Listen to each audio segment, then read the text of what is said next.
Hello and welcome back. This is your lead instructor, Gennaro Washington here, CEO of Cortex Solutions. And today we're going to be talking about advanced cryptography, brought to you by ACSMI. Let's get started. So cryptography, we'll talk about the basics of cryptography. Now we're going to look more at how can we advance it, right? This goes a little bit far beyond, right? Just your simple ciphers or basic encryption. Now we're going to look at how can we utilize and evolve these techniques, because now we're trying to still protect sensitive information, but we may have complex networks in place. So we already went over the symmetric and asymmetric before, so please go back and review that portion there. Let's talk about some of the more advanced ones. ECCI, I slightly mentioned it in the basic, but I didn't go much in depth. So it's the elliptic curve cryptography. And then you have Elgamal encryption. So these algorithms, right, they're going to convert that plain data like we talked about into ciphertext, but it's going to be using more complex methodologies, more mathematical methods. So think about it like that, right? We're taking this normal plain text and then we're encrypting it.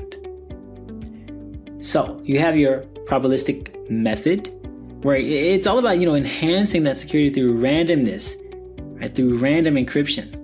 Now, this is usually done or seen, I should say, in blockchain implementations because we're trying to secure that data transfer. Whereas ECC, this is still effective and we're using more so within asymmetric systems, where we're going to provide some extra layer of security. And we're using these algorithms such as RSA or intent, like I talked about before.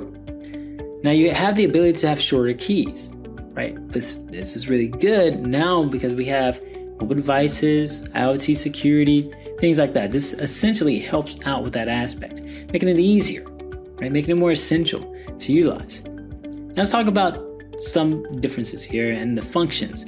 So we have SHA-256 is the ability, and commonly used within blockchain and cryptocurrency nowadays too, because we're talking about the safeguarding a transaction of data, right? And then HMAX, right? So this is hash-based method of authentication protocol.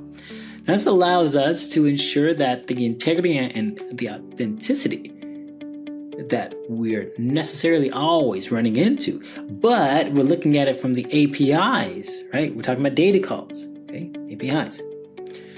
Now, some of these protocols, and you may have seen this before, or you may have not, but all around, we're looking at it from the aspect of how can we secure our communication? What keys are we going to be utilizing? Because a lot of times, secure networks are going to be preferred over insecure, over open Wi-Fi, for instance. So using key exchanges too, like Diffie-Hellman.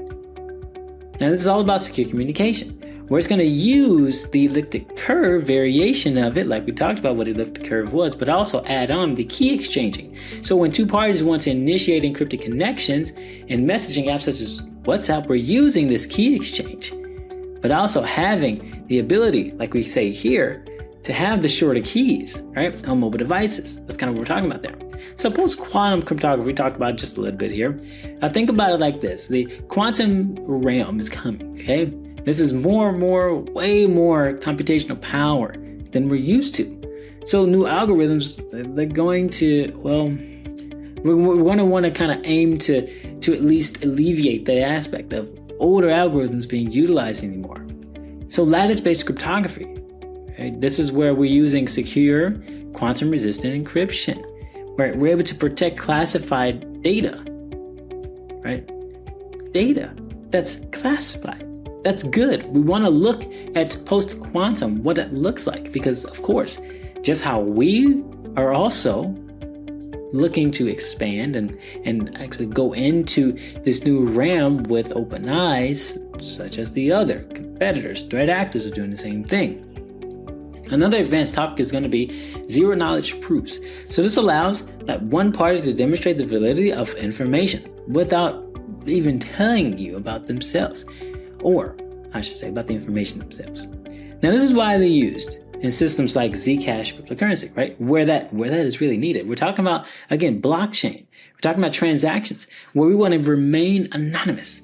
Okay, this allows users to still be authenticated without exposing any type of sensitive credentials, which is new, very new, and on the forefront. We're going to talk about SSL and TLS. Just know that SSL is no longer really used. That's original technology. TLS is more so modern. and you want to keep up with the current terms. The differences between HTTPS versus HTTPS, or HTTP and HTTPS, is the aspect of clear text versus ciphertext versus encryption. Now, blockchain cryptography. So, think of it like this, right? Understanding hash functions one way, right? One way. You can also use this in blockchain, and the reasons being is that we talked about it. If you're actually using like the secure links and you're linking these together, right? Each block is going to contain certain hashes, right? So each block is going to contain that hash of the previous one. You're creating a chain. That's the way you can still understand like what is happening, and still be able to track that too. So it's not all over the place.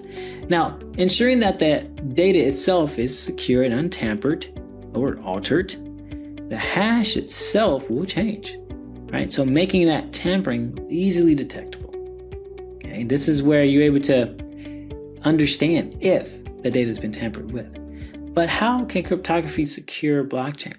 Well, it's immutable, and you have that extra layer of security. And then decentralization, where cryptography allows for secure transactions without relying on a central authority. Think about like your AD, right? Active Directory, that's central. Where we're looking at decentralization. The security comes into play where we have PKI in place, right? Where the owner of that public key is the owner of the public key, but only the private key person can actually decrypt or authorize a transaction if we're talking about blockchain. Digital certificates, or signatures, I should say, they're going to provide a way to verify that this person is who they say they are, and they can actually say, hey, this person is attached to this actual wallet here. This is who they say they are, right? They can actually confirm this transaction.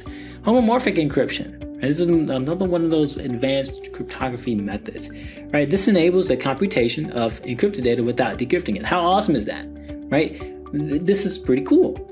Okay, because it used to have to decrypt and encrypt it. Like, you preserve the privacy now. And this is ideal if you're looking to outsource operations of that sensitive data to third parties, because they don't necessarily have to decrypt it now. You don't have to worry about that data being looked at by people that do not have the right to do so.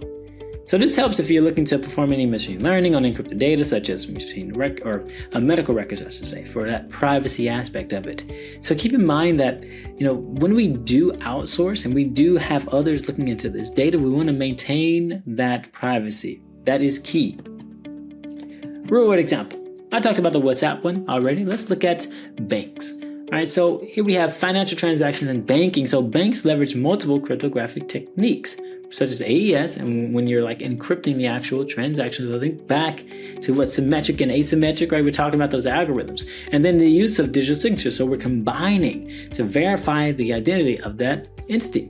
So you're able to secure the online purchase of a person and also prevent fraud in the credit card processor. How awesome is that?